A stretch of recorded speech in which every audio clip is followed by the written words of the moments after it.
Hello dear students. In this video, let us see statistics. We'll cover an introduction to statistics. It is almost a revisit to statistics. Statistics chapter is there in ninth class. Most of the topics were covered in ninth class. We'll revisit those topics, and in next videos we'll enter into the actual portion in class 10. What is statistics? Statistics is a branch of mathematics that deals with collection, organization, analysis, and interpretation of data. So we deal with data in statistics subject. So extraction of meaning from the data is studied in statistics. First, what is data? The facts or figures which are numerical or otherwise collected with definite purpose, maybe to take a decision, are called data. The facts and figures are called data. The singular form of data is datum. It is a Latin word, datum. Its plural form is data. Suppose in a school there are several data, the personal data of students,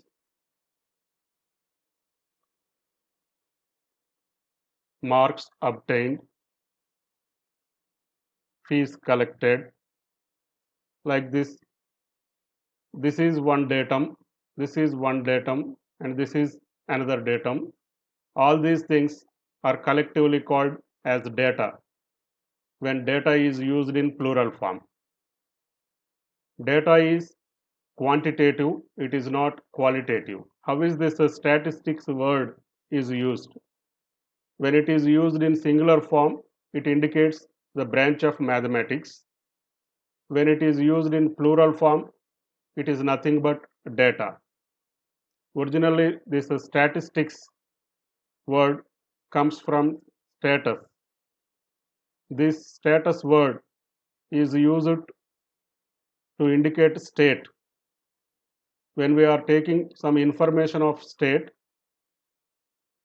the statistics word was used. It was used for political information of the state. Later, statistics became very famous, and in almost all every field, statistics is used. How do we present data? Presentation of data. Raw data. Raw data is in haphazard manner. Just we collect the data. When it is presented as we collected, that data is called a raw data. Suppose we are taking marks of students of a class. So this is raw data. Just by looking at this data, we are unable to conclude, we are unable to see at a glance what is the minimum value of the marks, what is the maximum marks, what is the most popular marks, and what is the middle value of the marks. This required information is not obtained immediately by looking at the data at a glance. See, this is another raw data. Marks obtained for 15 students is simply written here. We cannot assess the maximum value, minimum value, most popular value just by looking at it at a glance. Then what is organized data? Organized data is a meaningful data. When a data is presented in a meaningful way, that is called an organized data. Organized data is easy to understand.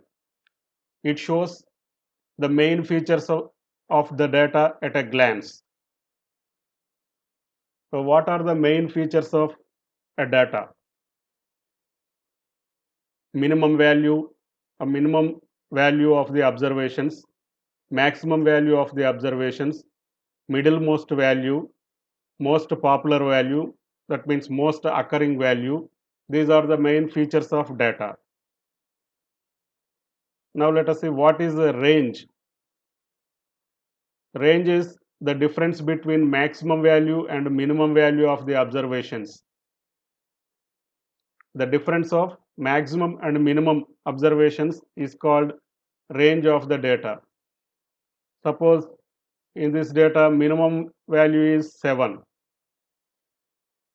What is the maximum value? Say maximum value is 50. Then the difference of these values 43 is called range of this data. So this is raw data. Now what is organized data? Organized data may be several types. Here we have written the same data, same raw data in increasing order, in ascending order. We have written the marks in ascending order. This is one of the organized data. Organized data can be in different presentations. Ascending or descending order of observations is an organized data. But if there is large data, it is difficult to present in a ascending or descending order. It is time consuming if the data is large. Then another way of organized data is frequency distribution table. Frequency distribution table is also called ungrouped frequency distribution table or table of weighted observations.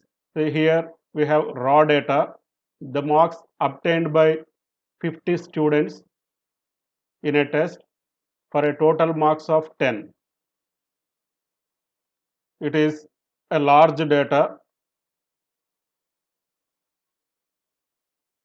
So presenting it in ascending or descending order is also difficult. So we are presenting it as a frequency distribution table. This is frequency distribution table. In frequency distribution table, various observations are written, and the occurrence of the various observations is indicated here. This is called frequency. The frequency of 1 is 6, frequency of 2 is 6, frequency of 3 is 3. This frequency distribution table can be prepared from raw data using tally marks. Tally marks are used to prepare the table from raw data. So what is frequency? The number of occurrences of an observation is called frequency of that observation. Say here the observation 10 is happening 4 times. So 4 is the frequency of observation 10. Sum of all the frequencies in the table gives the total number of observations of the data. So here the sum of frequencies,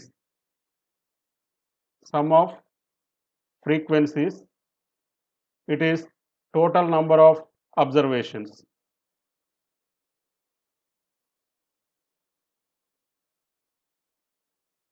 Then another way of representing organized data is grouped data.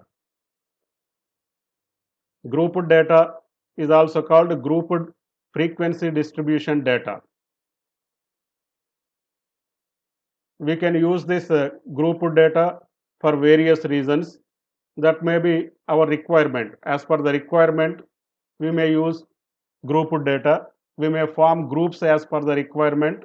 Another reason may be there are large number of observations in the data. As we need to condense the data, we used grouped data. In this example, here we have marks obtained by 50 students in a test for a total marks of 10. So this is raw data. It is a large data. We are unable to assess the data immediately looking at it. So we are forming an organized data.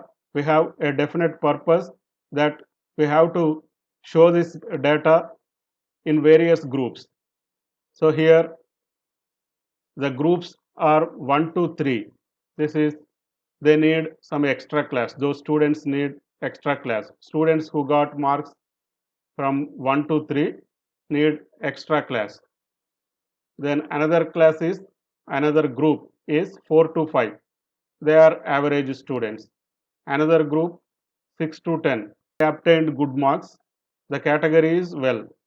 So as per the required categories, the observations are divided into 3 groups here. So this is one reason of using grouped data. Then another reason of using grouped data is just the data is large. There are large number of observations and it is difficult to take the data. We use a condensed data. So this is for that reason. Example 2, the weight of oranges in grams. The weights are written here. So we are simply forming some groups. The groups are 30 to 39, 40 to 49, 50 to 59. Like that, we simply formed the groups. They are not with a definite purpose, they are just to condense the data. So this is one type of group data.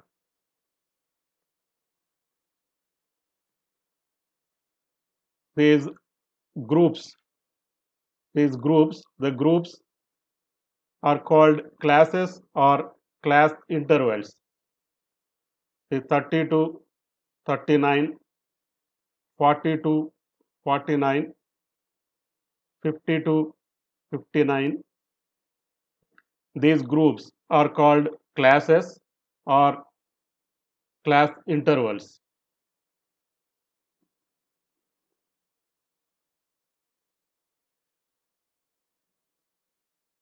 The size of the class is called class size, class width, or class length. Size of the class, suppose in class 30 to 39, the size is 9. 39 minus 30 is 9. The class size of 30 to 39 class interval is 9. In a class, the least value is called lower limit and the greatest value is called upper limit.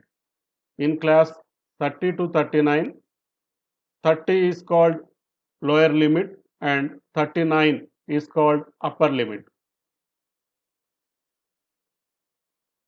What are the different types of classes? There are two different types of classes.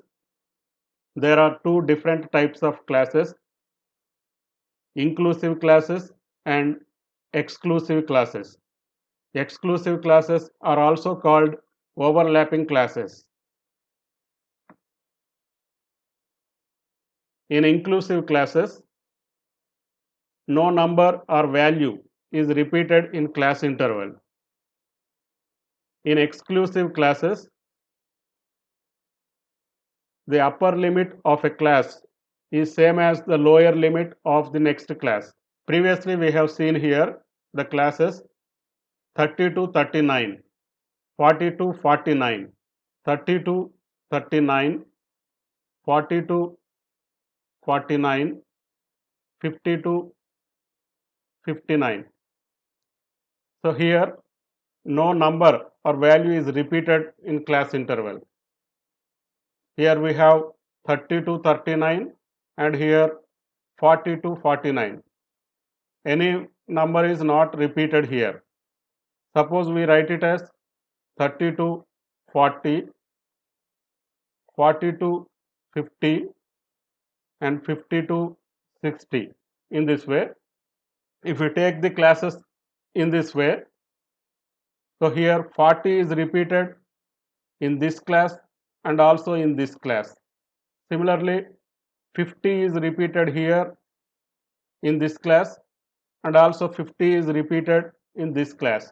So this type of class is called exclusive class and these type of classes are called inclusive classes. So here in exclusive class, upper limit of a class is same as the lower limit of the next class. So here upper limit of this class 30 to 40 is 40. It is same as the lower limit of the next class. Next class is 40 to 50. And here upper limit of this class is 50 and it is same as the lower limit of the next class. So what are real limits or class boundaries? If the class intervals are inclusive class intervals,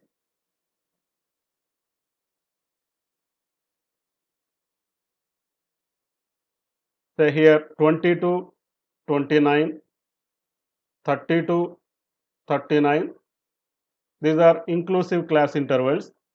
If the class intervals are inclusive class intervals, as there is no continuity, we would like to form continuity in the classes.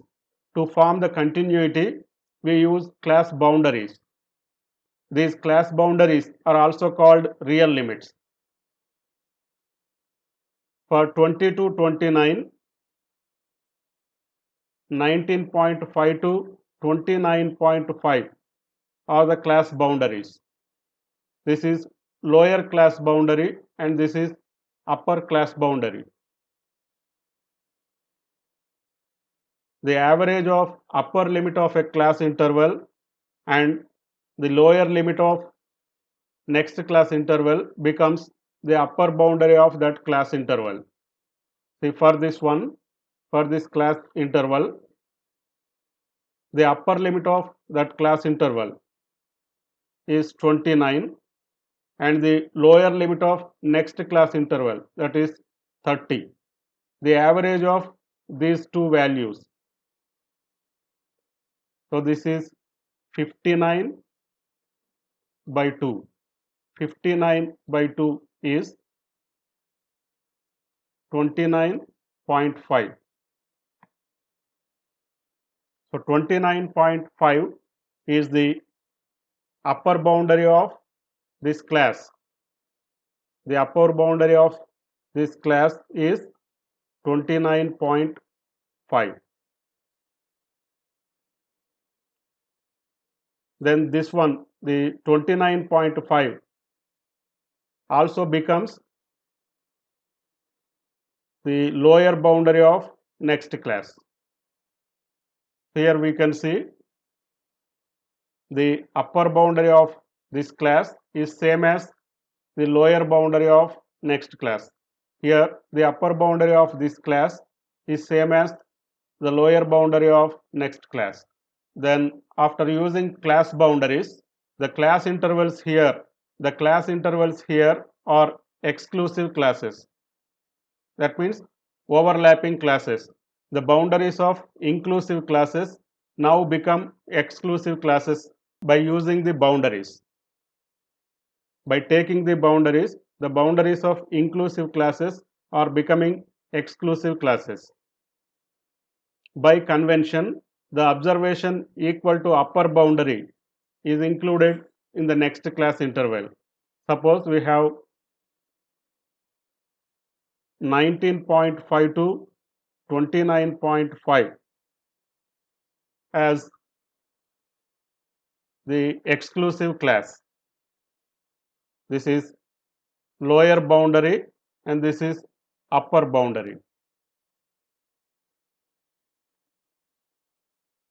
The next class is 29.5 to 39.5. Suppose there is an observation 29.5. So where should we include this observation? Whether we should include in this class or whether we should include in this class. So by convention, we don't include in this class, but we include in this class.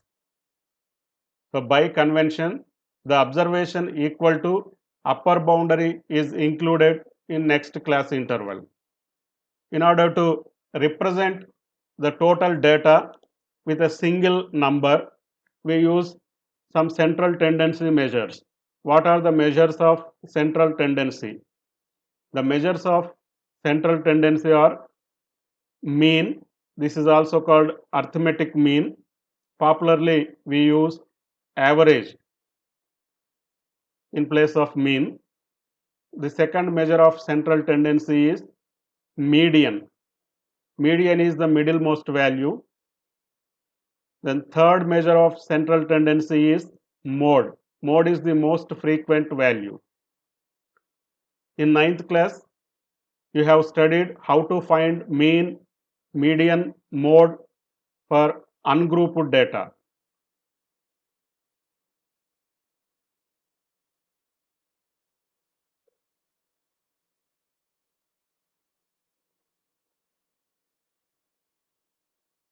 In class 10th, you will study how to find mean, median, and mode for grouped data.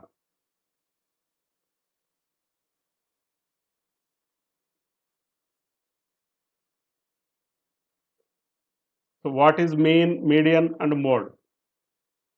Mean is sum of observations by number of observations. Median is the middlemost value. If the number of observations n is odd, median is n plus 1 by 2, that observation. So suppose there are 9 observations, then 9 plus 1 by 2, that is 10 by 2, that is 5. Fifth observation is the median. If n is even, say 10 observations are there,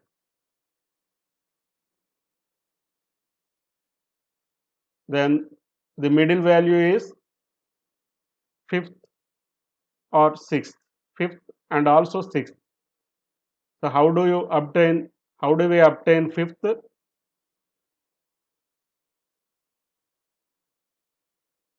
N by 2, 10 by 2 is 5, so fifth. Then 10 by 2 plus 1, this is sixth observation. We take the average of these. The average of this is the median of that data. In order to find medians, we use cumulative frequencies. Then what is mode? Mode is most occurring observation. In raw data and ungrouped data, there can be more than one mode. We may have 2 modes, 3 modes. If the frequency of those observations is equal, we can have more than one mode in raw data and ungrouped data. In grouped data, we will have only one mode.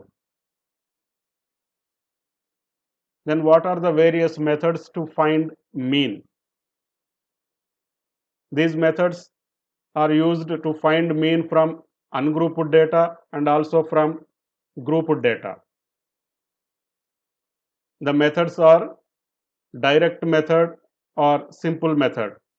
So this is, say, mean is equal to mean x bar is equal to sum of observations, that is sigma fi xi by total observations sigma fi. If this formula is used to find the mean, that method is called direct method. If we assume some mean and calculate the mean using that assumed mean, we call that method assumed mean method. We call that method assumed mean method or deviation method. When the deviations are multiples of some number, we can use step deviation method. These three methods are useful to find the mean from ungrouped data and also from grouped data. Thank you. See you in next video.